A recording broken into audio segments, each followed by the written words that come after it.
Incidentally, the most important questions that are always going to be asked in geography for prelims are going to be from economic activities only.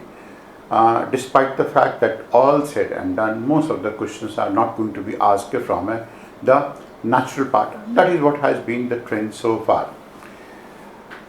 Maybe that the trend can go on to change tomorrow onwards, and who knows that there is nothing called as trend in civil services examination, and this keeps on changing year after year, and it is up to students to classify anything that is new as a trend, despite the fact it may not be so.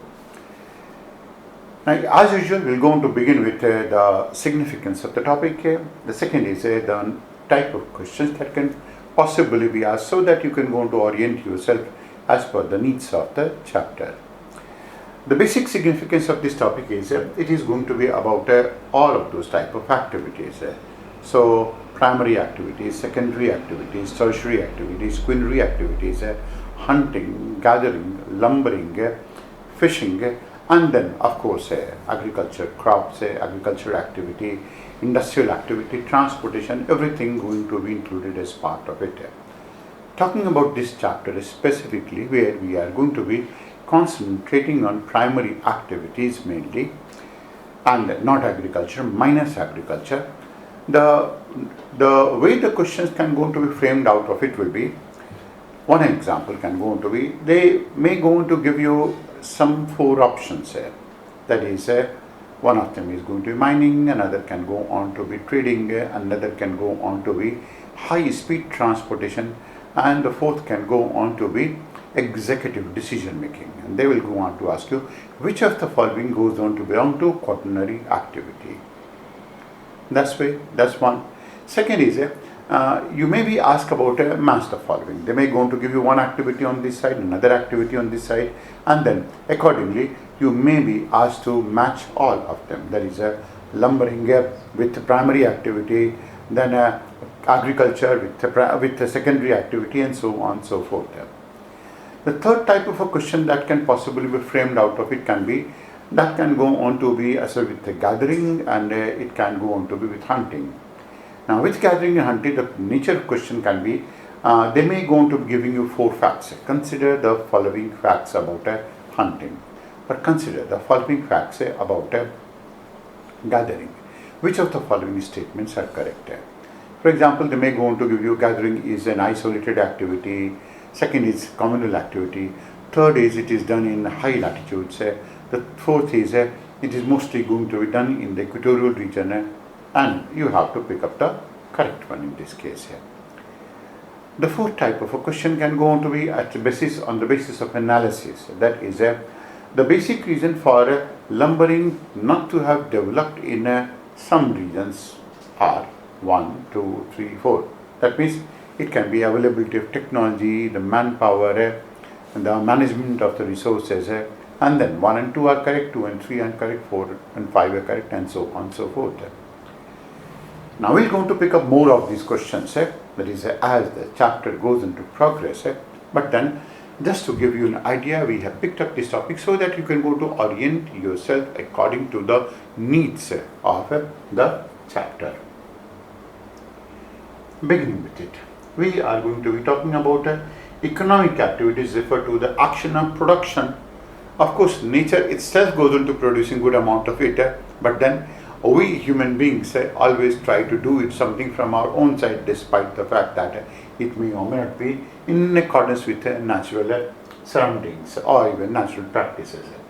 Action of production, distribution, exchange, and consumption of goods and services, both of them, goods as well as services.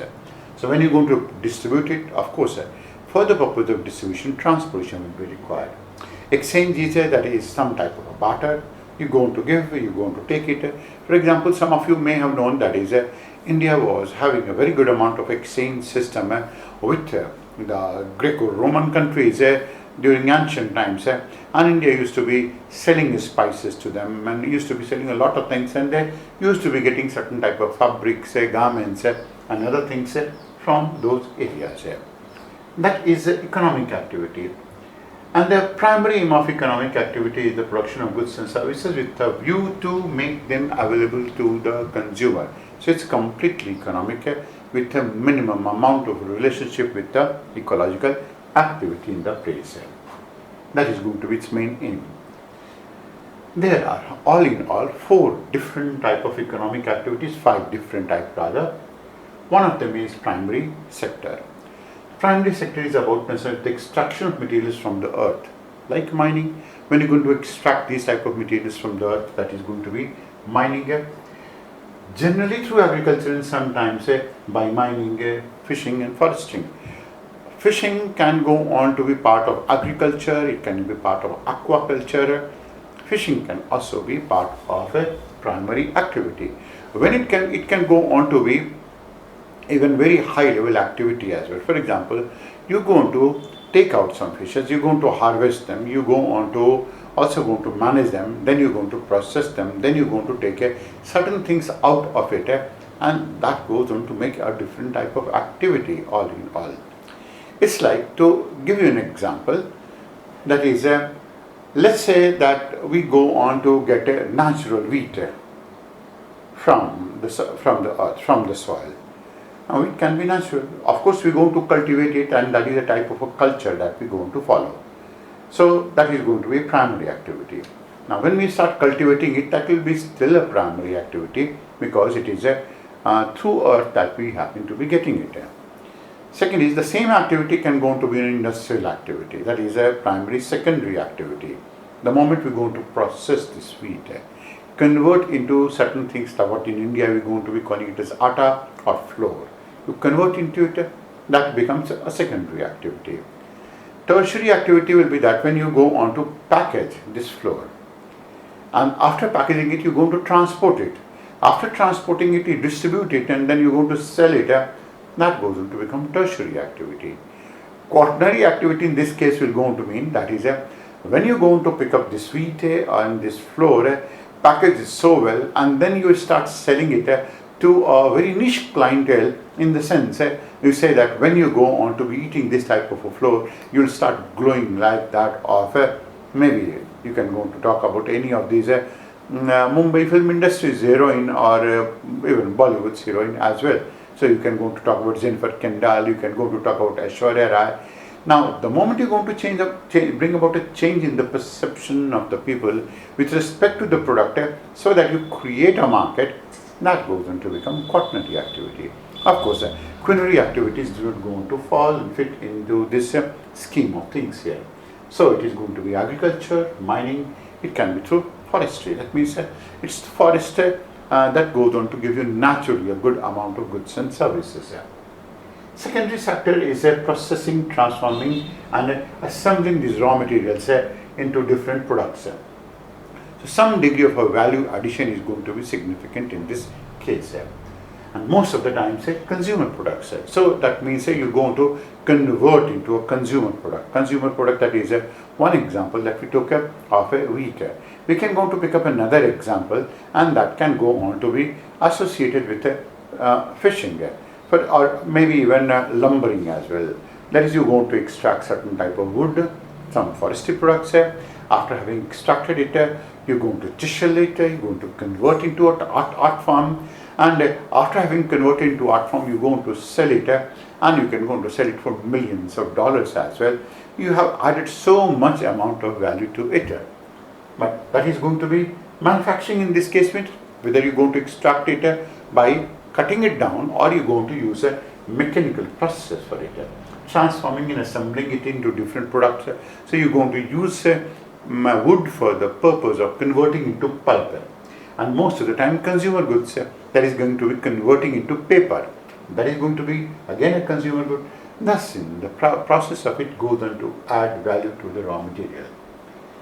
Tertiary sector goes on to involve provision of goods and services to the people, goods and services to the people. Services is going to be far more significant to the in exchange of payment, such as the one that is going to be done with the help of a physician, that goes on to give you certain type of services. Not only that, a salesman, entertainment is a part of it. You can go to see, say it can go on to be vocational education. But then when you're going to take it on a somewhat higher level, The same vocational education can go to become a niche education. For example, someone goes on to give you an idea about thought leadership mentoring. Now that is going to be quinary activity. It's not even going to be tertiary activity in this case. So services is mostly going to be through software. It can go on to be through certain type of things that will going to make your life a bit easier in this case.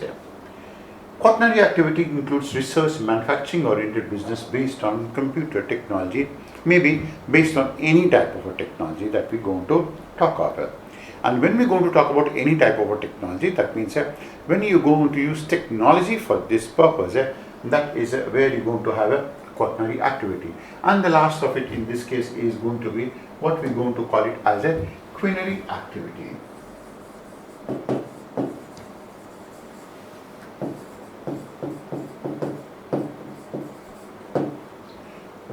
Quinary activity is very much different from that of quaternary activity, because quinary activity is going to include executive decision making. It can go on to include certain things like research, information oriented business, even higher than that, that includes medical care, not only counseling, that is you eat this medicine, it goes on to include medical care, very high level research. Education will go on to comprise of certain things like niche education, arts, recreation, perception management, high level decision making roles in all types of organization, that is public and private sector. We are going to be talking about high level decision making organizations in all of them.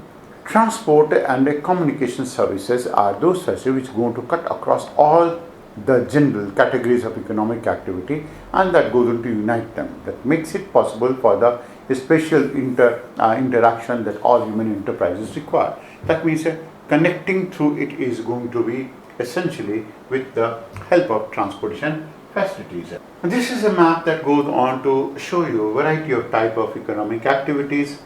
For example, as you go on to take a look at it, you will go on to observe that now these are the areas that are going to be meant for oriental farming. Oriental farming, that means it's a Western narrative that we're going to call it as a Western narrative. That means there can be Occidental, there can be Oriental, there can be two different types of farming that we can think of. Oriental is going to be something as with rice cultivation, subsistence farming, intensive farming. Although now China is very, very different from all of those Western countries. Pick up the second, that is commercial farming. All of these areas minus the central portion. Of course, this is a desert region. The whole of it is going to be known for commercial farming. And when you want to take a look at the third one, that is the last part of it, this is all this area that is going to be known for intensive farming. They are going to be near to the cities. So in a similar manner, you're going to find that is most of India is going to be part of commercial farming and then intensive farming, which are going to be close to that of cities. For example, you're going to find that the whole of Western Europe is going to be known for commercial farming. Of course, the entire of the eastern portion of North America is going to be known for commercial farming, and some regions within these areas in Russia also known for commercial farming. You're going to find that they will go on to relate themselves with some urban centers, like in Brazil, like in Buenos Aires and associated regions in this case, or you're going to find some of them that are going to be in places of South Africa as well. Now these are the areas where you're going to be finding this part. And then all of these places that we're going to be calling it as H, that is hunters and gatherers. These are the places here. The most primitive type of economic activity one can go to think of. Hunting, that is you're going to see an animal, going to shoot it down. Gathering, that is there are certain fruits and then you can go on to gather it. P is going to be for nomadic pastoralists. These are nomadic pastoralists. And some of these nomadic pastoralists, you can go on to know that they are going to be Kyrgyz people. Here you will going to find Australian aborigines. These are Kyrgyz people in this place who are pastoral nomadics. Now you need to know how is it that the pastoral nomadics go on to live their life. Now this is something that will go on to find it being dealt with in places like that of natural regions of the world. And of course, through writing, because it goes into a lot of names. They're going to make a tent. The tent is going to be important in this case. Yurts, that is what is going to be important. What exactly is the rear? They're going to rear horses. That is going to be important in this case. And of course, the rearing of these horses in these regions have been made possible. That have been inserted. This lifestyle has been inserted by India itself. And for you to have an extra information, it was King Lalitaditya, the greatest known king and ruler ever known, not Alexander. He inserted these aspects. And at that point of time, there was always going to be certain things like Ashwamedh Yagya, and horses were considered to be the purest of all, even purer than that of cows. And that is why they were inserted in these regions by Lalitaditya, who was essentially ruling the entire of the Tibetan region, Central Asian region, up till Turkey. It was Indian territory at that point of a time. That is nomadic pastoralists and shifting cultivators. These are the areas that you're going to find shifting cultivators, these people. Now, shifting cultivators going to be in dense forested regions. You're going to find in India and Myanmar as well, all of these places known for shifting cultivators in this case. And needless to say, these are also areas known for pastoral nomadists. And when we say pastoral nomadists in this case, then going to be Turag, Fulani, Berbers. These are the people who happen to be living in these portions of the world. And when you're going to come to know about the lifestyle of these people, they are going to be very, very different that way. Then last of them is F is going to be subsistence farming. This is going to be subsistence farming. That is farming that is only a hand-to-mouth economy. That is what you cultivate is what you want to consume. That is hand-to-mouth economy. All of these areas are going to be known for that part. So that is going to be in South America as well. This map is essential because it is going to give you a holistic idea about most of those things. And that is why we are going to make it significant here. It is this holistic idea that goes on to make a lot of sense. We are going to take the whole topic from the very first topic that we are going to talk of. That is going to be with primitive gathering. To begin with, you're going to know that primitive gathering is going to be oldest form of economic activity. When we say oldest form of economic activity, to say that it was economic itself is going to be something that is not going to be very correct. Largely because at that point of a time people were not fond of economic activity. Primitive gathering was only to gather the fruits, to gather anything that is going to be hanging from the trees, eat it. So it was no way for economic activity. It was only for the purpose of having a hand-to-mouth economy. You will understand that is it refers to the collection of fruits. And who are the people who will go to collect fruits from certain places like that of trees? You will imagine that is going to be pygmies. Pygmies going to be living on trees. Therefore, living on the trees had made them a bit smaller, 4 feet 5 inches, 6 inches. That goes into the maximum of their height of sorts. So they are going to be 4 feet tall and so on, so forth. They live on trees because that is where they can go to build their dwellings. That is where they can go on to have all the means and mechanism to protect themselves from snakes and everything. And that's where they keep on picking fruits and that's how they go to live. They don't have any activity to do. It's only once in some time that they go to congregate, gather, and then of course they go to make merry with certain type of festivities and so on. Of course, it is found in certain type of regions that are far often remote from far from the madding crowd, and that is going to be carried out in isolated packets. Needless to say, there is no capital activity required for this type of activity at all. This is largely because it's not that the government goes in to give them, they are going to live naturally. That is, it's their natural right to live in that place. Of course, we're going to say that the whole of the country is ours and this political territory is going to be ours. But then that is not exactly the case. That is, it's not a capital that is going to be required. Anyhow, and it's their territory. It's different matter that we now going to say that it has been our capital, our land, and that these people should go to move out of this place and so on and so forth. So, of course, that is a very bad situation. It's an extensive form of economic activity Now, when we're going to be talking about extensive form of economic activity, we are going to be talking about not intensive. That means it's not going to be inserted within a very small piece of land. It's very, very widespread. For example, imagine a pygmy in Congo region. A pygmy in the Congo region is going to be taking it in an extensive form of economic activity. And how is it that he can go to take it in extensive form? This is because it is spread over a wide area, Congo Basin region, or the whole of the place. That's going to be one. Second is that it is also going to be significant from another angle. That is, these are the people who will not go on to correlate it with economic activity. They do not go on to collect it to barter with someone. Even if it is going to be for some sort of a bartering, then that is so subtle that is hardly known. It has a very low man-land ratio. That means the total amount of land that these people going to occupy, that is this tribal group of people occupy, is much more, and the number of human beings living in that place is less. And I say human being because they are really human beings. They don't go on to be having so much amount of manipulation or so on. So it has a very low man-land ratio. It involves tribal society who have a very strong recognition of a territoriality. It was their territory. Imagine it. If we're going to be considered about Congo, we're going to be talking about Bantu Negroes. Now these names are important for you because this is the way that the question can be asked to you. So it can be going to be Pygmies, it can be Bantu Negro, and so on. That is in African region where they're going to practicing such type of a form. Or it can go on to be in some places in India as well. That is some of these ancient most tribes, Jarawas, Santalis, Onges in India. They have been there. But they have been a mixture of all of them. It's not that they completely rely on that. But you will going to find that the tribal societies in Andaman, they are part of such type of activity.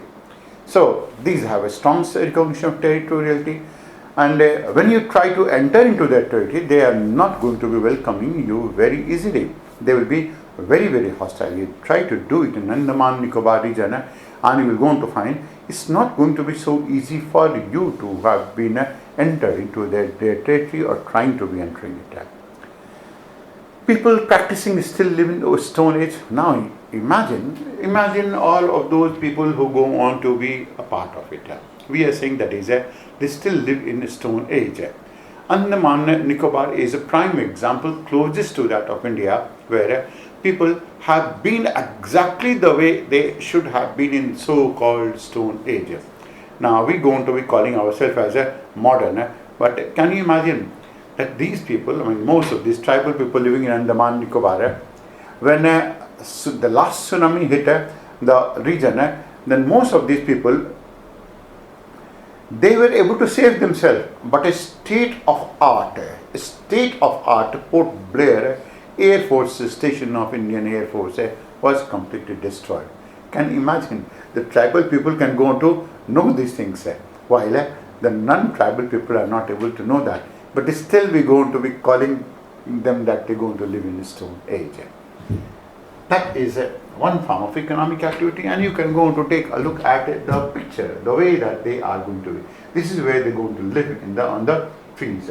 And not only that, they're going to live on the trees. This is also a place where they're going to be having their bows and arrows, with the help of which they go on to hunt certain things as well. Sometimes if it is going to be required, maybe that they will go on to be hunting for some type of birds and other things as well. But mostly they are going to be associated with gathering activity in their region. Second is primitive hunting. Now this is about hunting. Now before you go on to go to it, sometimes there is going to be a very small difference between primitive hunting and primitive gathering. And you must go on to know the type of questions that can possibly be asked here. For example, you may be given certain type of choices. Take a look at the following statements with respect to primitive gathering. Which of the following are correct? For example, primitive gathering goes on to refer to collection of fruits, collection of wheat. Now maybe they're going to give wheat for the purpose of confusing you completely. And the wheat is going to be given to you essentially to muzzle you. and they're going to say that is going to be small amount of a capital investment, is only a small amount of capital investment is required. That is also going to become wrong, because there is no capital that is required in this space. It has a very high man-land ratio. Now that is going to be not possible.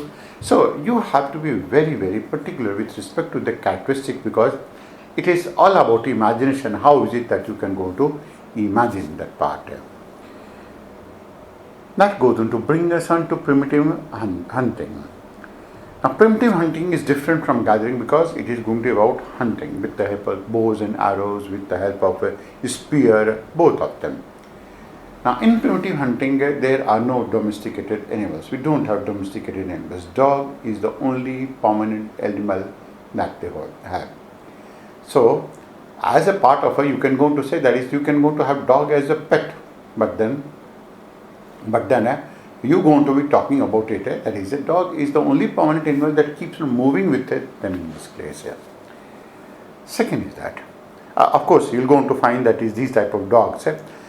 Take the case of Eskimos. Eskimo people go on to moving on sledges, and that is going to be driven by dogs.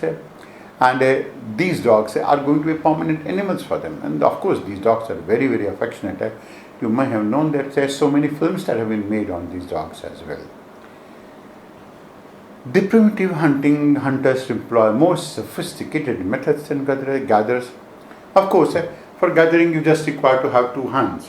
For the purpose of a primitive hunting, you require to have bows and arrows, you require to have spears. And when take an example, when Eskimos try to hunt some fishes, they require to have spears in this case. It is a high latitude communal activity. It's not an isolated activity. It's a communal activity. That means not one. Many people go on to take this activity together. They have to have it communal activity, because if they do not go on to make it a communal activity, it is going to become very, very risky for them all in all. And when we say that is going to be making it very risky, that means how is it that they can go on to deal with those type of animals? It can going to be hostile as well. So it's mostly carried by Eskimos, and these Eskimos have their boats.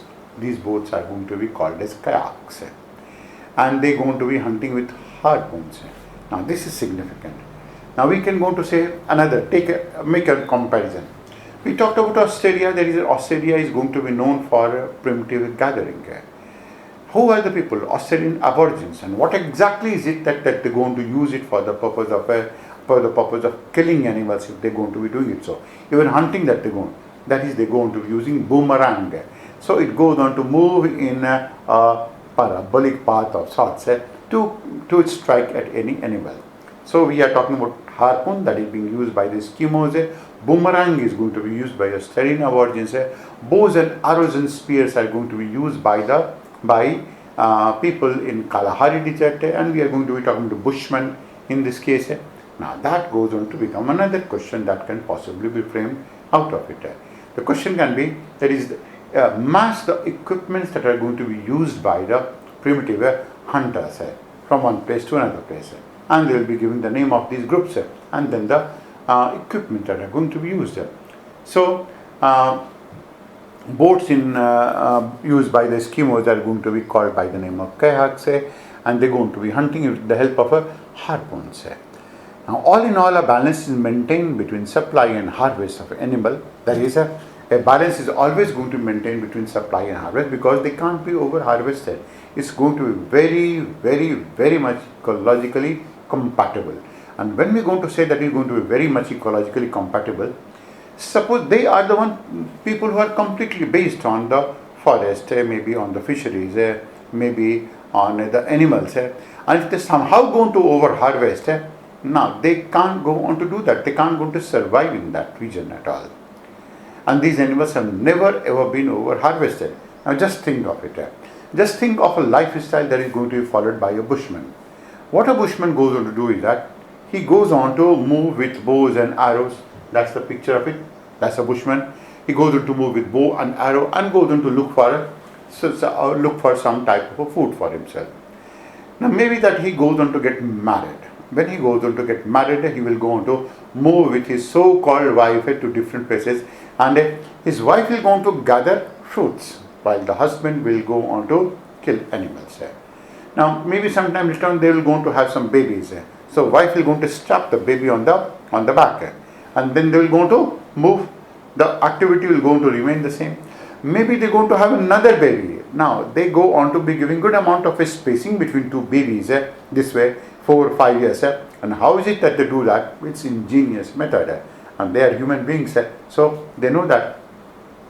So the elder child in this case will keep on pointing, kill this one, kill this one, kill this animal, kill this animal. That is what the elder child will keep on doing it so. And while the younger child is still going to be strapped on the back of the mother, and the husband keeps on hunting for it. That is what exactly is going to be the most important activity for the people in the region. And this is what we are talking about in this region as well. So we are going to be talking about these are the cracks that are going to be taken by the Eskimos. In this case, there are small boats which go into using it for the purpose of hunting seals. Now we are saying that is they always going to maintain a balance. They go on to live in igloos. I mean, the whole of the lifestyle is going to be known to you, because it is a question can be asked to you on their lifestyle. How is it that Eskimo goes on to live? Eskimo goes on to live under this igloo. That is one. Not only is it that he goes on to live in this igloo, within this igloo they go on to be having a temperature that is very, very high. Outside temperature may be something like some minus 30 to 40 degrees centigrade, and inside temperature is going to be 1, 2, 3, 4 degrees centigrade maximum, not more than. It can't be 20-25 degrees centigrade of south. Can you imagine 2-3 degrees centigrade temperature which can go on to send normal person to shivers? The Eskimos enjoy it. They can go on to remove all of their clothes and they go on to live here.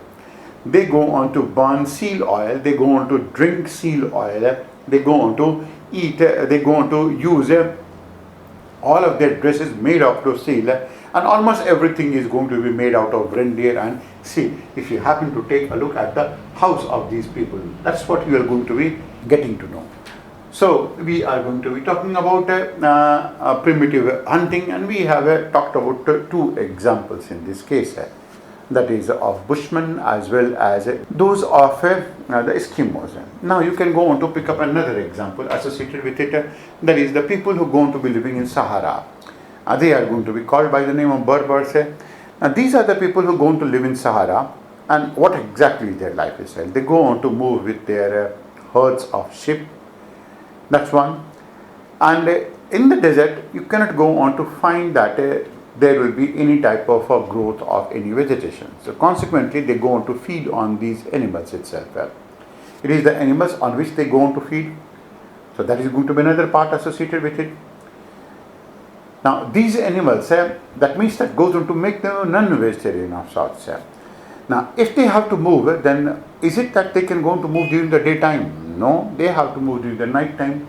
And moving in the night time will go on to mean that they can go on to take a look at the stars to guide themselves, get themselves guided by the stars and the constellations. Now the fifth part in this case is going to be always associated with how is it that they go on to make a living in this case. Now they are going to move with their families. Of course they are going to be having children. And who are the people who are in their family? They may be wife. Now the people in these places are going to be so ruthless that they normally go on to pick these wives, the children, and they are going to take it away. And the hijacking of the wives and the kidnapping of some of these wives have been a very, very common phenomenon. So what most of these people did in these regions was they allowed the girls to have a black robe, which we're going to be calling now as a burqa. Now a black robe in the night time is always going to be responsible for camouflaging any person. That's largely because in the black backdrop you have a black robe, and that is what goes on to make it easy for the girls to get themselves camouflaged. And that was the reason. That means Islam took its birth in these type of regions, and there are two notable factors associated with it. One is that there is most of these people who happen to be moving in the deserts. That's number one. Second is that most of these people were non-vegetarians. And third is that they used to ask their girl to wear burqa, and it served two purposes. First was during the daytime, that used to protect them from sandstorms, and the second was that used to protect them to camouflage themselves in the evening. Now you can go to pick up the fourth case study, that is going to be of the Maasai. Now Maasai go on to be building they are very, very tall people, live in eastern portion of Asia. They go on to rear animals, but they are nomadic herders. So they are nomads. That means it's not that they go on to be with hunting. They are herders. That means they go on to move from one place to another place. So sometimes this difference goes on to become a bit very blurred right now, because most of these activities used to be activities of the past. Now coming to gathering and extraction from forest. How many things that are going to be gathered and extracted from the forest? Extraction is going to be, in this case, how is it that you're going to extract it? For example, this is cinnamon that is going to be extracted from Sri Lanka. It has a great medicinal value. In India as well. That is, you are going to find that in the light of Corona, a good number of people will going to suggest that you're going to use cinnamon in your warm water, in your tea, coffee, any of these places. And of course, vanilla, Mexico, pepper is going to be from Indonesia. There is several products are going to be extracted from the tropical forest. So that will going to include spices, pepper, cloves, cinnamon, vanilla. We have talked about all of these examples. So pepper is going to be from Indonesian. Of course, it is going from India as well. Indonesia, Sarawak, Malaysia. This region is important. Sarawak, Sabah, Sarawak, that goes on to be important. And Malabar Coast, which has been essentially known for supplying some of these type of spices. That goes on to include cloves from Indonesia. There is Molucca, Spice Island. These are going to be two of them. Pemba Islands as well. And Zanzibar is going to be called by the name of Clove Island itself. There is one of these islands that is completely known for clove. Its complete economy is going to be dependent on cloves. Zanzibar and Pemba, both of them. Cinnamon from Sri Lanka, Indochina. Indochina, that means we are going to be talking about those areas which had been some time back called by the name of Asia Pacific. Now, from a geopolitical angle, India has been responsible for changing its narrative and strategic construct as Indo-Pacific region. So that is going to be around that region, including Myanmar and the adjoining places, and vanilla from Mexico and East Coast. That also going to include nuts, that is going to be Brazil, Amazon Basin, ivory nuts, betel nuts, they are part of it. And that's how you're going to be talking, how they're going to be looking like palm oil as well. Of course, palm oil is something that is going to be processed. So palm products is going to be processed thereafter. It also goes to include wild rubber, as you can go to find it, wild rubber and balata. You can go on to be asked a question about how is it that rubber is going to be processed. Now this is the way that the rubber is going to be processed. These are the bark of the trees. You go on to chisel out the bark, and out of this bark the latex will start dropping, and then you go on to put some type of a instrument behind it which will go to collect these type of a latex. That is going to be natural rubber.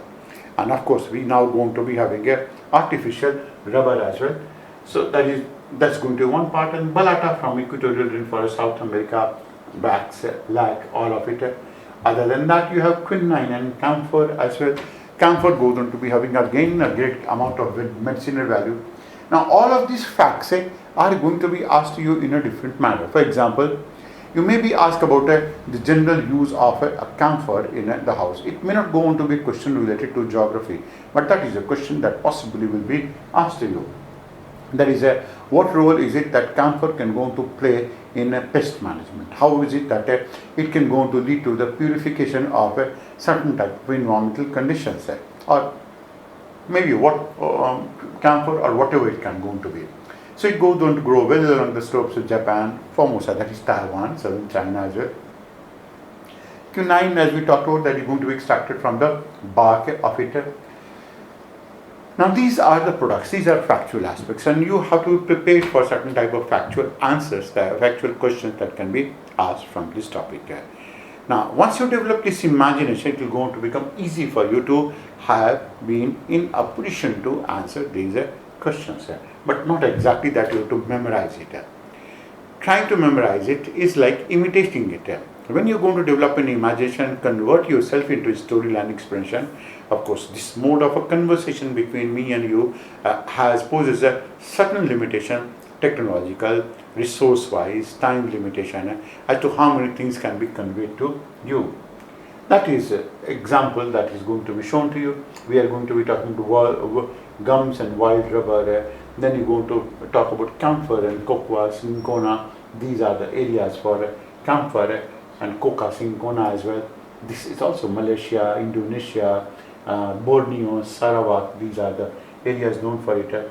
Then you're going to be having naval stores in a good number of places. These are Mexico portion is going to be known for it, and so on, so forth. So what we have talked about is that we have talked about two components. There is what exactly is gathering, what exactly is hunting, what are the products that we going to be getting it from the forest, what all that we can go on to be getting it. So of course we can go on to be getting it from forest that is going to be cork oak. It is going to be from the oak plant. Oak is also going to be grown in India. Oak is mostly going to be grown in some Mediterranean countries as well, and southern slopes of North America. That is also Mediterranean. Portugal is also going to be part of it. And when you're going to go in Greece, you're going to find good number of oak trees and cork is going to be obtained out of it. Now some of you people who are avid wine drinkers will go on to understand that that is the quality of cork that is going to be used in wine bottling goes on to increase the value of the wine as well. And then you have naval stores, that is from the pine forest to lower middle altitude, that is southern United States, and of course the Landes region of France. These are the areas where certain things are going to be gathered from. Well, understand the question that can be asked from all of these places are going to be factual type. There is the question that can be asked is, most of this question that is going to be asked is going to be of two types. You may be given a match the following and you will be asked to match both of these products as well as the regions. That is number one. You may be also given a certain type of statements. For example, cork oak is going to be produced from the southern slopes of United States, and then quinine is going to be produced in all the regions where cinchona is also going to be produced. Maybe that is some of these type of camphors are going to be produced in the northern region of Kashmir. Which of these following statements are correct or incorrect of sorts? Now this is the way that the questions in this case can go on to be asked. There can be another of this question, that is, which of these following products are going to be from tropical regions or temperate regions? Now, one you must understand, that is, you may go on to think that the question is going to be factual, but mostly the question is going to be of an observation type. It is going to be observation related type of topics. And when we go on to be talking about observation related topics, then that goes on to make it a bit difficult for you to memorize it. You have to once you observe it, that goes on to make it much more easy for you. And that goes on to bring us on. After hunting, after gathering, that goes on to bring us on to lumbering. Now, lumbering goes on to be a different activity altogether. Lumbering is the commercial extraction of timber carried out in many regions, especially in the coniferous, hardwood, and mixed forests of the northern hemisphere. In North America, the CIS, that is Commonwealth of Independent States, we are going to be talking about Russia, Central, Northern Europe. The growth of lumbering industry depends on the nature of the forest, relief of land, and so many of these factors. Now pick up one of them.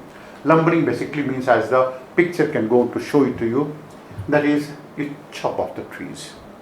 After having chopped them, convert into logs. Put these logs on a multi-axle truck. These trucks can be huge. You can go to put them on even road train as well. Put them on a road train, then transport it. All of these logs are going to be used for the purpose of converting it into paper, converting it into furniture, and most of the people in United States, Canada, they're going to be using it for the purpose of two, that is constructing of their houses.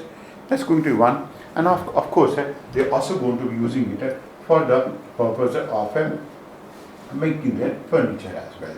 And that goes on to become another part associated with it. Now, these are the two components that we are going to be mostly concerned with. That's how we're going to begin with. Now, the growth of the lumbering industry goes to depend on the nature of the forest. That is going to be one factor. Now, when we are going to be talking about nature of the forest, basically it means that you cannot go on to follow lumbering in some of these regions and some of these places where there is a variety of type of a tree cover. Nature of the forest, that means the trees must be one type. That is nature of the forest. If the trees are going to be a varied type, then there is no way that you can go on to chop off one tree, because in trying to do it so, you will go on to harm or hurt another tree as well. So, nature of the forest means that is all the trees must go on to belong to the same species. That means they must be pure stands. What we are going to call it here is they must be in a pure stance. That is the name that is going to be given to it, in pure stand. That's number one. That's factor number one. This is the basic reason why most of this lumbering is going to be taking place in the northern portion of Canada, in northern portion of Russia, where in the coniferous forest region you're going to find pure stands of pine, oak and other type of trees. Second, relief of land.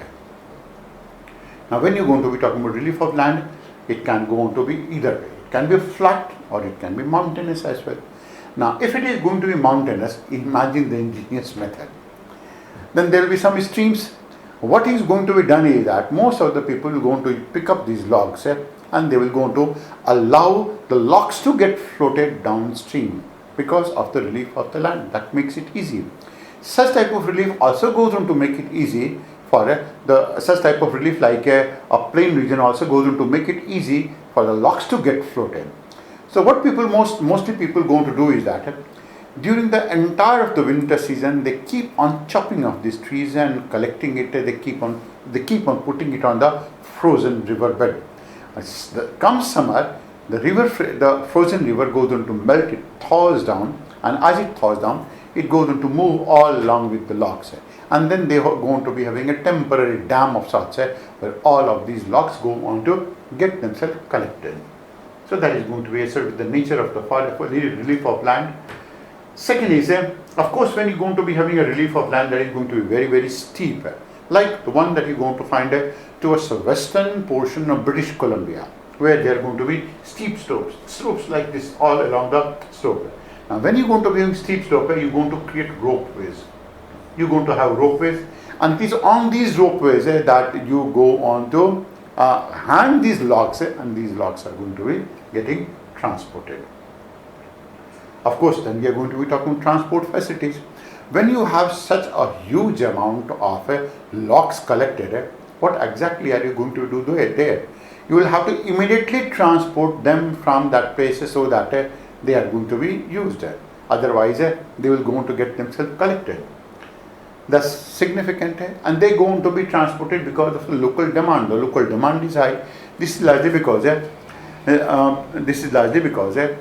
they are going to be demanded by and demanded from. That is housing industry construction, furniture construction. Most of these things, it is going to be wood that is going to be used in this place.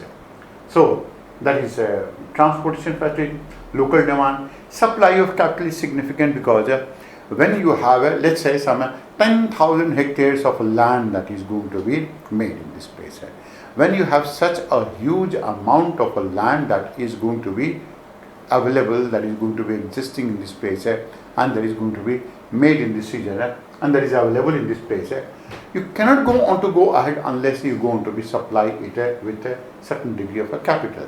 So it is only with a capital that is you can go on to think of utilizing the pure stands of trees, because it's not possible individually. Labor and climatic condition. Labor is going to be significant because you must be able to find labor which is very, very organized, which is skilled. For example, having taken a look at it, how this type of labor is going to be really demanding some certain degree of a skill. That is, who will going to chop it off, who will going to help it to being carried by the crane, and then from crane to the multi-axle truck or to the train, and then that is how we will going to carry it out. Climatic conditions are essential in this case, largely because it must go on to be cool.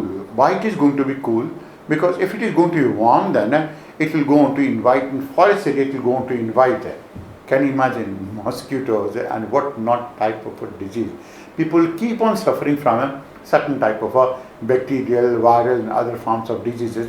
It is going to become almost impossible for anyone to practice it. Because the climatic conditions are very, very good, very serene serene scenery in that place, and the temperatures are also going to be low. That means within the midst of the forest you can go to construct a hutment for you can go to construct your own house. Then you can go to oversee this entire of the operation, and that is why it goes on to become very, very important and very significant as well. That is lumbering. Now this lumbering goes on to take place in two regions. One of them is going to be in the tropical areas. Now this is what goes on to show you what exactly is the tropical region and how is it that the tropical regions going to look like. You will go on to find that the tropical regions are going to be completely different from the temperate regions, because in the tropical regions, there are no pure stands of trees that are going to be available. The trees that are going to be, they are not going to be pure, they are going to be completely mixed, very, very, very mixed in this place. Such a heavy mixture is going to be there that you will go on to find it very, very difficult to extract one type of a tree out of it. So that makes lumbering in tropical regions very, very, very difficult. Not only difficult, but very difficult all in all. Coming to the explanation of it, first part, of course, we're going to be talking about the one problem that we're going to face is numerous species in this region. Now, there are going to be heterogeneous character of the forest, and the occurrence of different species makes it very, very difficult to practice certain type of forestry or certain forestry practices. So, heterogeneous character of forest and the occurrence of many different species makes extraction and location of valuable trees difficult and very expensive. How we locate it? That is, which is this tree that is to be harvested. How will you go on to identify? And even if you have identified it, how is it going to identify it to allow it to fall? To allow it to fall, and so much so that you will go on to amidst a region which goes on to be having 200 different type of species of trees. You will go on to pick up only one tree and go on to extract it out. That is real difficult. So that is such type of lumbering here in tropical regions is not going to be too easy. Second is, of course, the climatic conditions. So climatic conditions go on to be comprising of a very high temperature and very heavy rainfall. Now consider two of them. In the temperate areas, when you are going to make a comparison, the temperature was low. Because the temperature was low, of course you can go on to be in any type of dress, and you don't go on to be having a danger of certain type of insects, pests, and some of these type of pathogens that will go on to attack you. Now when you are going to be having a very high temperature and that is coupled with a heavy rainfall, then under rainfall condition there is no way that you can go to take out this economic activity. That's number one. And when you are going to be talking about it from another angle, that is the temperature is also very high, which is the breeding ground for mosquitoes, insects, diseases and whatnot, that makes it even doubly difficult to allow it to happen. So that is going to be climatic conditions. The third, of course, is going to be lack of a steady demand for wood in this region. Why is it so? Because the hardwood trees are of little use in pulp and paper making. Now, in the temperate regions, most of the trees that used to be harvested, most of this timber that used to be harvested, the shells used to be simple, they used to be soft, and they can be easily converted into pulp. Hardwood trees are very, very, very difficult to be converted into pulp. And because they can't be easily converted into pulp, that's why one of this usability goes on to become low. Second is also, there is the trees that are going to be found in the tropical areas that are going to be very, very heavy. That will be almost like 3 times almost as heavy as the trees that are going to be found in the temperate areas. Not quantitatively, but to make you understand it. So So there is a lack of steady demand as the hardwood tropical trees are of little use in the pulp and paper making industry in this place. Then you have non-replacement of species in this case. When we are going to be talking about non-replacement of species of tropical hardwood trees, which are not only large but also take a long time to mature. When we are going to be talking about a temperate forest, what we do is we clean a pure stand of a tree. That is there with a pure stand that has been completely cleaned of it. Now, in its place, a completely new type of a forest has been planted. In the tropical regions, once you have extracted one of them, how is it that it is going to be replaced? Because surrounding it is going to be no less than 200 different types of trees in this place. That is going to be associated with non-replacement of the species in this region. So, non-replacement of species in the tropical area goes on to become a real problem of sorts in this case, which makes it difficult. You can always also go on to think that is the tropical forests are difficult to approach because the logs are very, very heavy to transport. Can you imagine or make a comparison between Devdar and that of Shisham? You make a comparison and you will go to understand it 3 times, 4 times as heavy as that. Other is, of course, the activities of shifting cultivation restricts exploitation, and we are using the word exploitation, not use. Exploitation of tropical forest by degenerating forests in terms of species and also to initiate soil erosion and everything. Because anywhere where shifting cultivation starts taking place, it makes it very, very difficult for the forest to survive in that region. Because the forests start degenerating in this area, and they start degenerating in terms of species, and they also going to initiate soil erosion as the rainfall is usually high and aided by unscientific exploitation that leads to a very, very rapid soil erosion in this place. That means you have removed some of these type of trees cover, and then you expose the whole of the area to beating rains, and the raindrops that going to fall in the tropical areas, these raindrops are really going to be very, very fast. They are really going to be very impactful, so impactful that they can go on to take away almost all of the type of what we going to say, all of those types of soil that is found on the surface. So that is going to be lumbering that takes place in the tropical areas. In the temperate regions, lumbering is going to be highly developed and very, very well organized. You can go to take a look at it. That is, this is how a tree is being chopped off, and this is how exactly they will be converted into logs. In tropical areas, it's not going to be so easy. So it's very, very developed and organized. These people are very, very trained people, all in all. So they will go to take it, hardly any time they will go to take it to chop it completely off. And when that is going to be chopped off, it is going to fall on one side, and then it is going to be picked up by the crane and then going to be transported. So lumbering in the forest, temperate forest, is very developed and organized. This is because of many factors. One of is pure stands of timber with homogeneous species. That means only one. For example, you are going to have pine and it will be only pine. You are going to be having oak and only oak. It's going to be hemlock and it's going to be only hemlock. So that's going to be one of them. That is, it goes on to be having pure stands. The second is that the extraction is mechanical with the use of machinery. Third, of course, is better living condition of the lumberman, because where exactly they're going to live? They're going to live in a sprawling house. It's almost like that of a resort in that place. It's a real idyllic surrounding. That means the scenery is going to be very, very good. And everyone will go to like to live in this place. At least it is a different sense of adventure to be living in these areas. So the living conditions are much better. Even if you try to, you cannot go to make these type of living conditions for the lumberman in tropical regions easy and good also. This is largely because temperature is high, humidity is high. So you have to provide them with thousands of facilities so that they can go to live without getting sick. Then there is steadily increasing demand for the softwood, because softwood is going to be used for the purpose of paper making. Softwood is going to be used for the purpose of furniture and other things as well. Softwood is going to be used. It's easy to convert softwood into something like a pulp as well. In this case, that is a part of it. Other is, of course, a sound forest control. When we're going to be talking about a sound forest control, we are talking about certain type of practices. Now these practices will go on to be some of these practices like reforestation. That is, reforestation basically means you have cleared up a stand of forest in that region.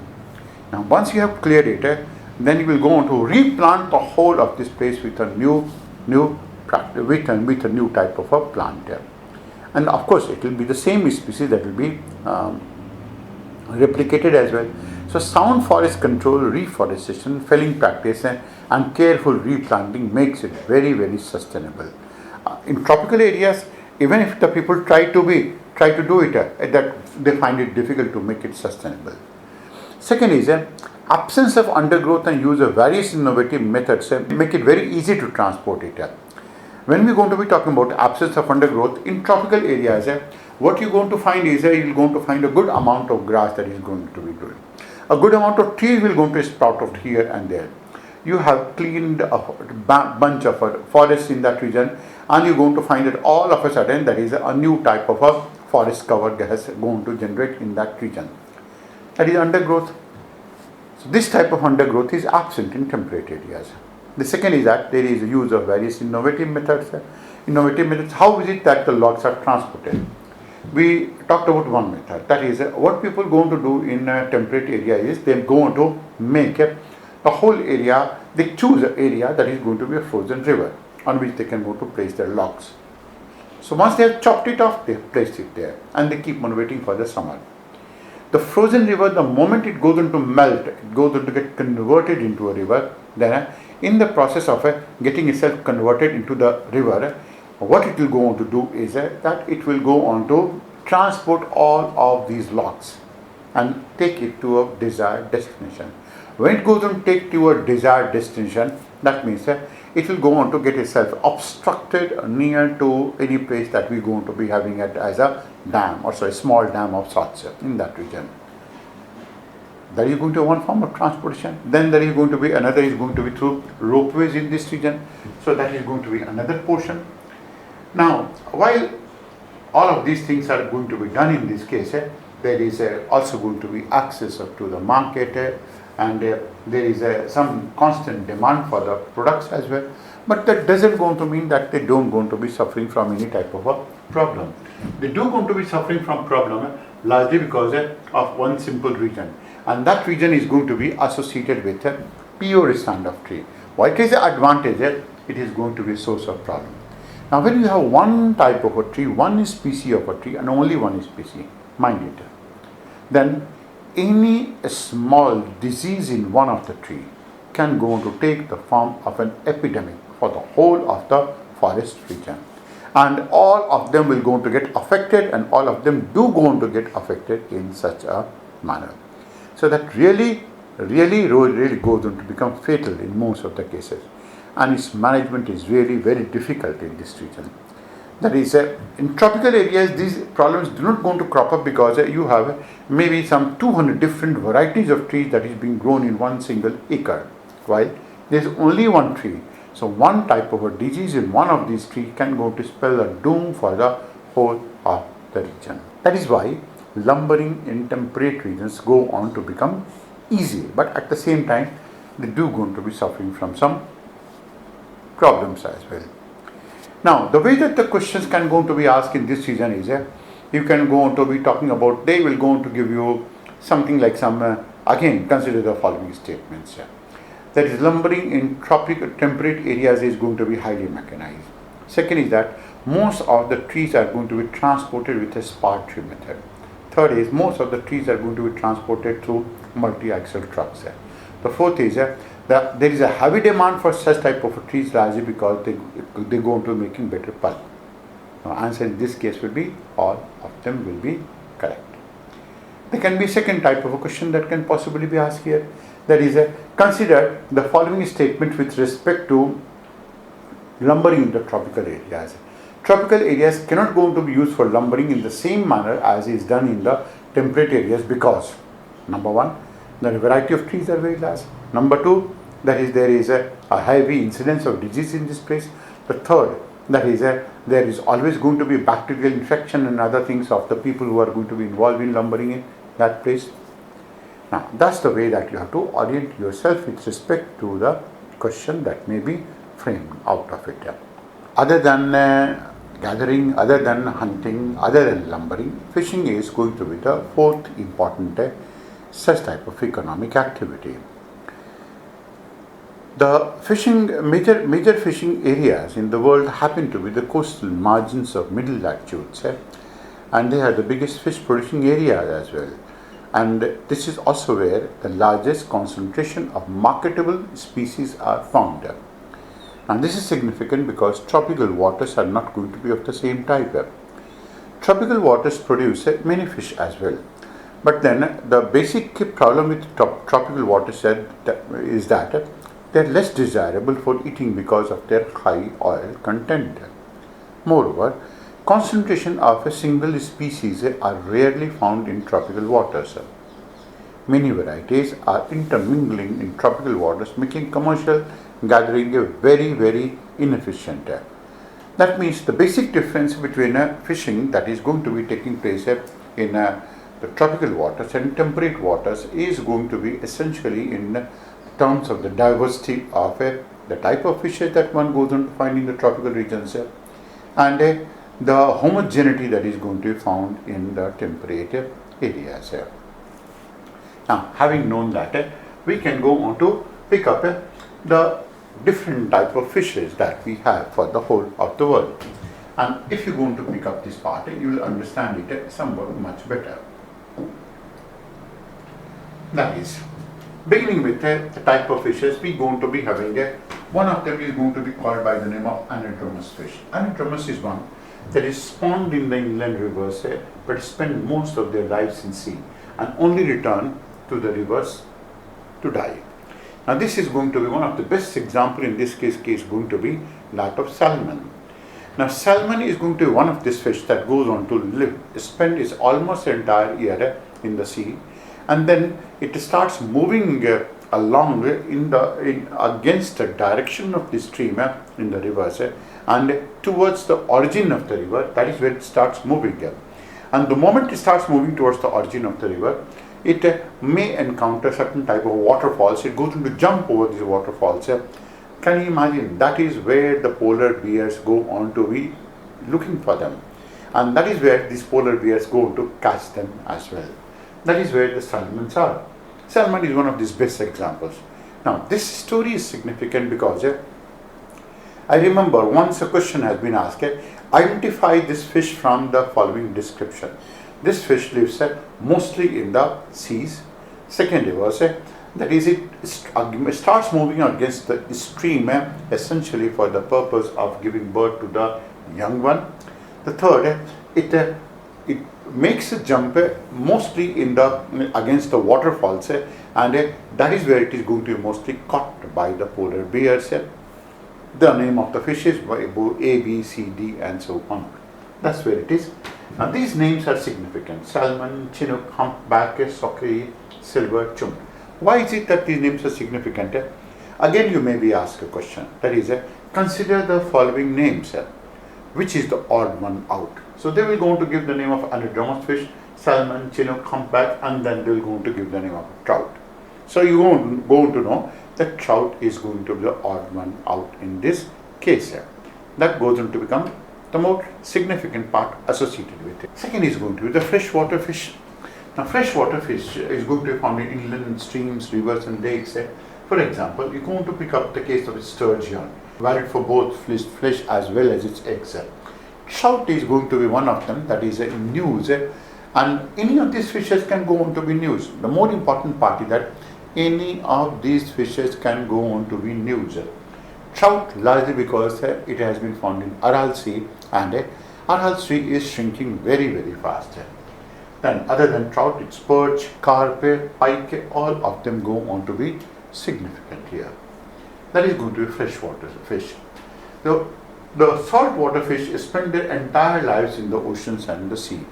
We are going to be talking about, that is, spending their entire lives in oceans, and they are of two types: pelagic, which go on to live at or near to the surface of water, and the other is going to be demersal, what fish that go on to live below, at bottom, living fish. Now this name is going to be significant. So pelagic fish is going to comprise of herring, mackerel, sardines. Sardines are pretty much harvested that way. Pilchards, bristling, anchovies, Manhattan, and demersal whitefish goes on to become cod. Cod is important largely because of the use of its oil, cod liver oil. It's like there are certain type of beauty diets that one can go on to think of. In India, it can go on to be amla. In Brazil, it goes on to be aloe vera. In United States and Canada, it goes on to be cod. That is responsible for your shining skin, shining hair, and of course the glow that you're going to be having on your face. So cod, halibut, hake, flatfish. This again is going to be important because you can go on to be given some way in which you can go on to answer this question. On one part will be pelagic, demersal, another will be anadromous, and then the name of the fishes to match. Now this is the way that you have to orient yourself in accordance with the needs of this question.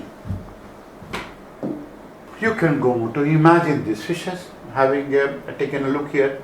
That is, this is how cod goes on to look like. Of course, all the fishes going to look like, but such an imagination will go on to help you understand yourself better and remember it as well. So cod, haddock, plaice, oily fish as a salmon, trout, herring. Salmon is going to be full of oil that way. Salmon, trout, herring and eels. Eel is going to be a variety of type. One of this eel is going to be electric eel. Now we are not going to be talking about that one. You may have known about electric eel. The electric eel can go on to give you an electric shock that can be so strong that can go on to kill a crocodile. Can you imagine that? But then this eel is going to be different. We are not going to be talking about electric eel in this case. And then shellfish will go to include shrimp, lobster, prawn and crab. Coming to it, that is, what are the factors that go to determine the distribution of the fishes? So fishes are going to be found in a variety of places, in variety of regions, in the whole of the world. How is it that their distribution is going to be determined? One of them is there is the location of the major fishing grounds is governed by abundance of plankton. Now, plankton is essentially it's a microscopic marine organism which happen to be the food of the fishes. An abundance of plankton is going to be found in the shallow coastal waters. It is these shallow coastal waters that go to determine a lot of things.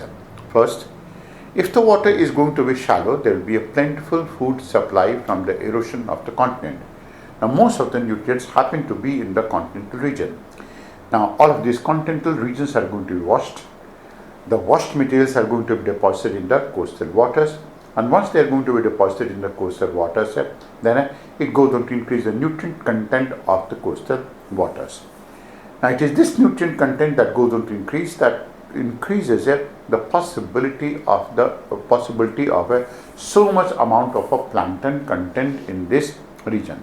Now, that goes on to become a plentiful supply of food, because a large amount of material that is washed away from the continent will go on to provide a good amount of mineral and organic matter. Second is, the shallow coastal waters is significant because there is enough amount of a sunlight penetration. Now, this sunlight penetration is critical to photosynthesis process required by the plants, and these plants themselves go on to be another source of food. Unless there is going to be a photosynthetic efficiency that is going to be generally very high, it will go on to become very, very difficult for the fishes to survive in these regions. So that is factor number one. That is, the waters must be shallow. Shallow because it will go on to have a good amount of nutrient, it will go on to have a good amount of sunlight penetration. Second is that is coastal upwelling. Now, coastal upwelling basically refers to a phenomena when the cool ocean currents go on to come onto the surface. Cool ocean currents from below come onto the surface. Now, when these cool ocean currents come onto the surface, this phenomena is going to be called by the name of coastal upwelling. So, coastal upwelling takes place where convectional mixing provides plenty of oxygen to sustain life in the coastal zones. Now, when the waters, nutrient-rich water, go on to come onto the surface, of course, there is a mechanism for it, and then they go on to make it very, very easy for the dispersion of these type of nutrients. with an abundant amount of a nutrient that is going to be available in the coastal waters, it becomes easy for the fishes to flock to these areas.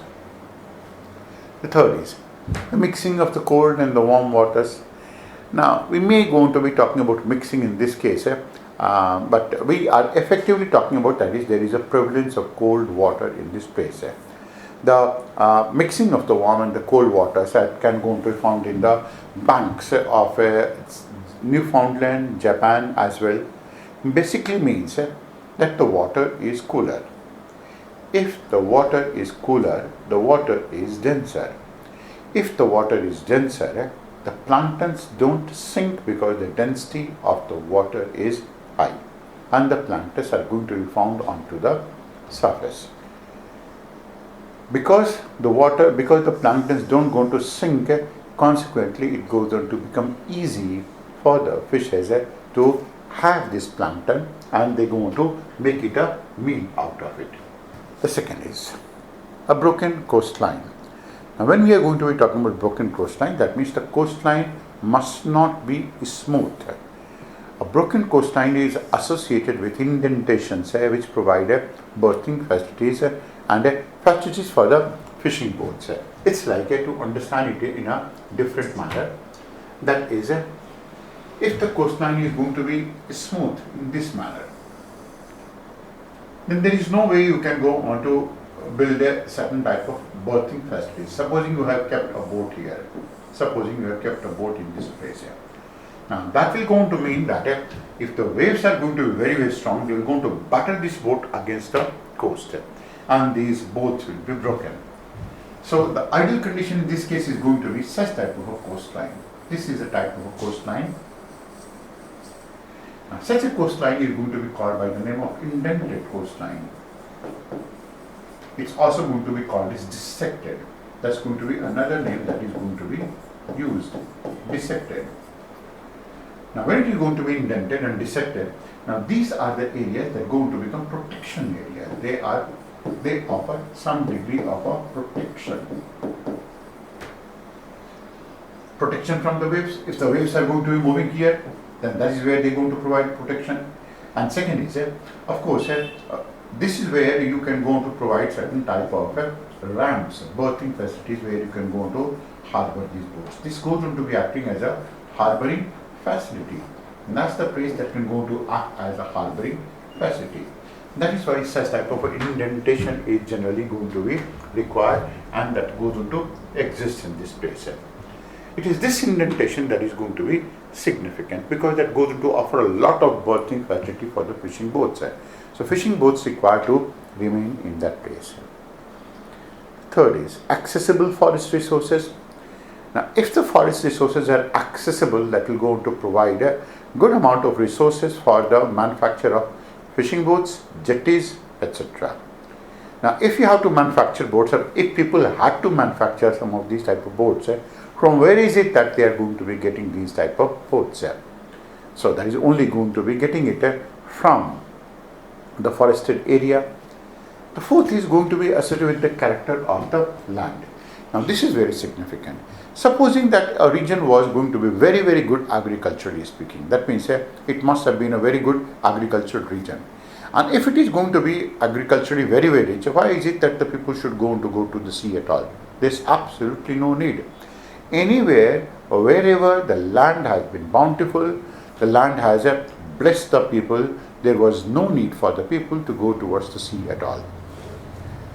Consequently, we say that is rugged land which hinders the development of other activities like agriculture and force the people to go to the sea, to go for fishing. That's what makes it very, very significant and important. And that is why it is important that the land is anywhere that you're going to find it. Norway, you're going to find it.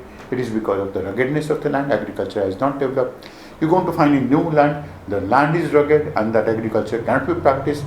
And that's the basic reason that, again, in this case, fishing has been practiced. And rugged land will also go on to include and imply that people don't have an option, they have to move out. And all of those people, you will go on to mind it, Like in Greenland, you're going to find some of the best fishermen happen to be in Greenland. They are called as Vikings. And in these regions, there are two sayings that are very, very significant, very important. One of them is rough seas, only rough seas make good sailors. Calm seas don't make good sailors at all. That means when you are sailing in a rough water, you can go on to be a good sailor, not in calm. That's number one. Second is, you cannot go on to find a new world unless you lose sight of the shore. So people don't have an option unless they go on to leave it completely. They cannot go on to go it back. Now that is the condition that is significant. Of course, we are going to be talking about the previous part here. Ethical aspects don't go to come into being, except for the fact that it was a link that we talked about. The last is the climatic condition. Temperate climate with temperature less than 20 degrees centigrade is the best suited for marine life. And why is it that we're going to be saying it so? We're going to be saying it so because under such type of a condition, you have a tendency to eat fish. And if it is that the temperatures are going to be, let's say, 1 degree centigrade, 0 degree centigrade of sorts, then under such a condition, you're going to harvest the fishes. And of course, the fishes will not going to rot. The fishes will going to survive. The fishes are not going to decompose as well, and they will not going to rot as well. That is the basic reason that most of these temperate fisheries are going to be developed in those type of regions where there are going to be good number of conditions that are going to exist.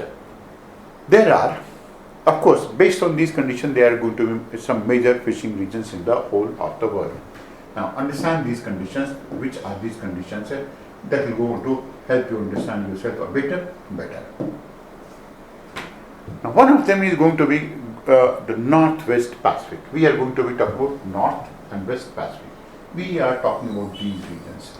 This is one of these places that we are talking about. Northwest Pacific.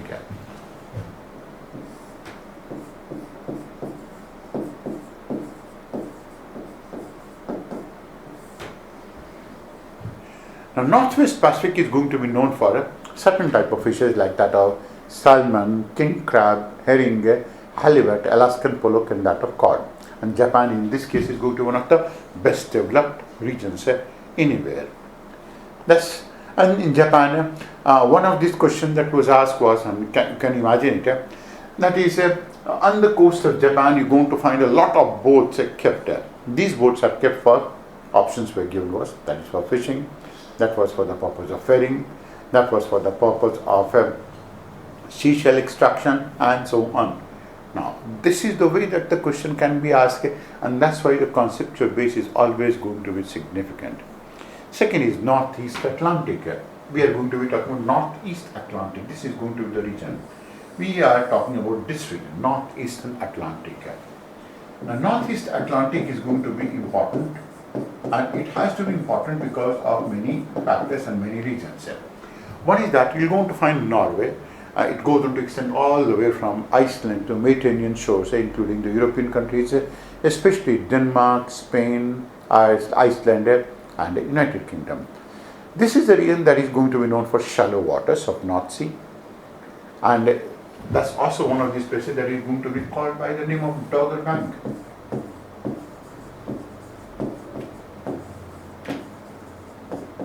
That's the place we have Dogger Bank.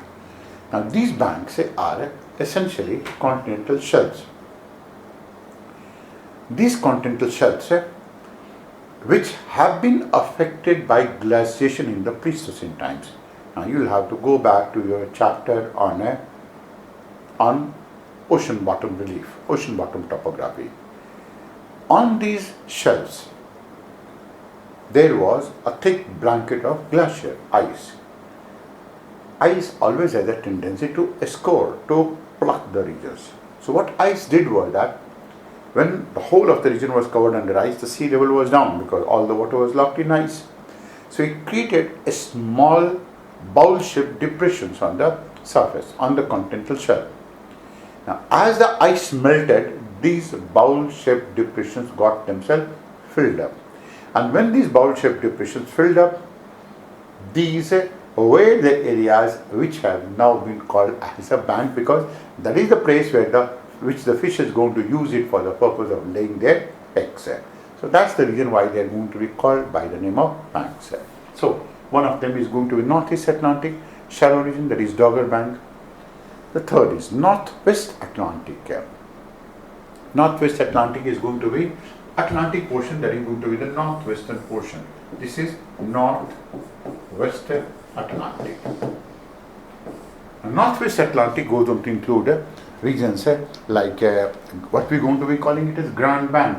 This is the place that we're going to be calling it by the name of Grand Bank. There is also a bank, and that's called by the name of Grand Bank. The major fish in this place is going to be cod. Cod is very, very significant, and the whole of North America is hooked on to cod. But other than that, halibut, squid, flounder, redfish are also going to be equally significant in this case. The most important factor here is going to be the convergence of the Gulf Stream and Labrador Current, as people are going to be talking about. Gulf Stream is warm, Labrador Current is going to be cool, and the confluence of these go on to make it a very, very good fishing ground. We're going to say it more objectively, that is, it is because of these two currents that you are able to understand the boundary that can exist of the cold current, because most of the plankton goes on to live in cold current, and warm current in this case is responsible for giving it a boundary. That is 1, 2, 3, third region. The fourth region is going to be Northeast Pacific. This is going to be Northeast Pacific. That is the Pacific of Northeastern. That is the northeastern portion of the Pacific. So that will go on to include which regions? Alaska is going to be the most important of this place. And this is one of these places that is known for salmon. You're going to find that it's in Alaska. This is how exactly the salmons go on to move inside. This is one of these places that will go to find salmons moving inside through the rivers, and that is where they are going to be caught. The last is what we're going to be calling it as Southeast Pacific. Southeast Pacific is going to be south and east. This is going to be the region. Southeast Pacific. This is the region that we are talking about. It is going to be known for anchovies. Anchovies are going to be one of them, and the whole Peru used to be harvesting these type of anchovies. This is a region that was that had been known for anchovies, and Peru had been known for harvesting these type of anchovies. They harvested it so much that the region got exhausted of its anchovy population. This is also one of these places where you're going to find a good amount of guano phosphate as well. So this is a place that is going to be known for coastal upwelling, Peruvian coastal that goes into upwell in this region, and of course that is going to be very, very nutrient rich. Other than that, there is a small area that is going to be West Central Pacific.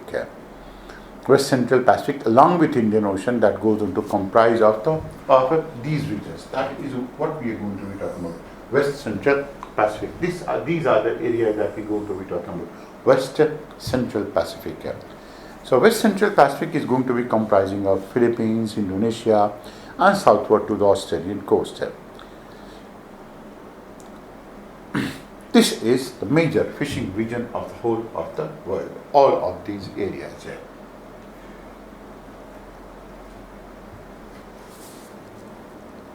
The whole of this world has a differential fishing level, largely because you will go on to find that there is some degree of a fishery that is developed in the temperate latitude, some of them in the non-temperate regions.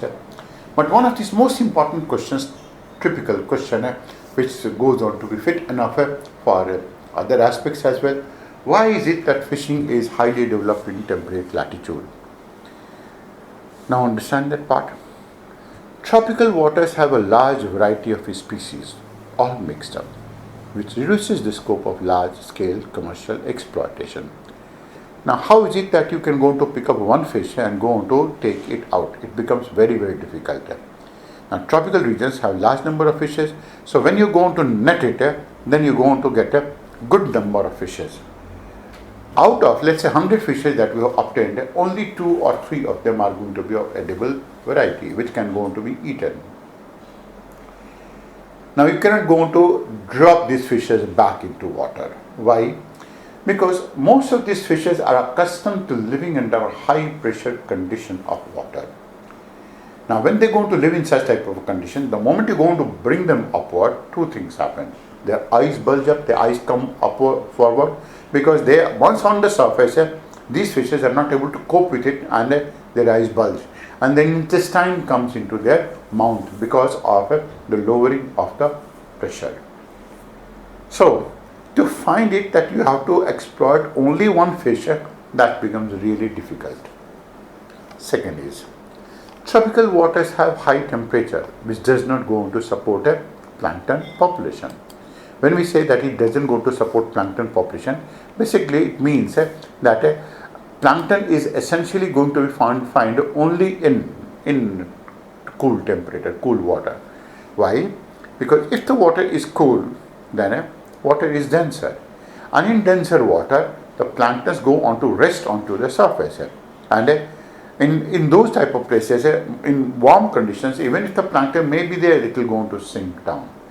So tropical waters have a high temperature, which does not support plankton population. The third is, the very warm climate does not allow fish preservation. The fish must be consumed quickly, and that is a problem. That is, if what we go on to say that fish preservation does not take place, and there is a cold chain establishment in the whole of the region, it becomes very, very difficult for fishes to be preserved. If you want to preserve the fishes, it will go into cost. The moment it goes into cost, then the whole operation cost goes on to increase. Now, in order to consume it locally, you need to have those type of fishes. So what the people going to do? Some of you people who are living in the coastal regions must have observed it as well. People go to harvest these fishes, and then small fishes, they go on to dry it out on the beaches. And once they have been dried out, they're going to sell it like that of a vegetable. And then you can go on to cook it as well. Now, with all due respect to the people who are fish eaters, avid fish eaters, if you happen to cook this type of fish in oil, it will go on to be so smelly. Some people are going to say with so much amount of an aroma that a good number of people who are vegetarian, they will go on to run away from their house. Now, that is going to be one of these problems. That is, fish preservation cannot go on to take place, unlike the fish preservation that used to take place in the temperate regions. In temperate regions, why is it that fish preservation was so easy? It was easy because the temperature was 3-4 degrees centigrade, maybe minus 3-4 degrees centigrade. You harvest the fish and stew it on the surface. You don't require refrigeration. So most of the tropical countries have inefficient and inadequate transportation and refrigeration facilities also is low, and of course the demand for fishes is also low. And we are going to be talking about that is most of the people are vegetarians. It's going out into the sea, harvesting the fish, particularly in turbulent conditions, is really, really, really difficult. That was the first part of economic activity. That means comprising of gathering, hunting, lumbering, and fishing. Of course, there are other significant aspects of this topic which will be subsequently dealt with. Thanks for watching this video. Subscribe to our channel and press the bell icon for more such updates. Like and share the video and let us know your queries in the comment section below.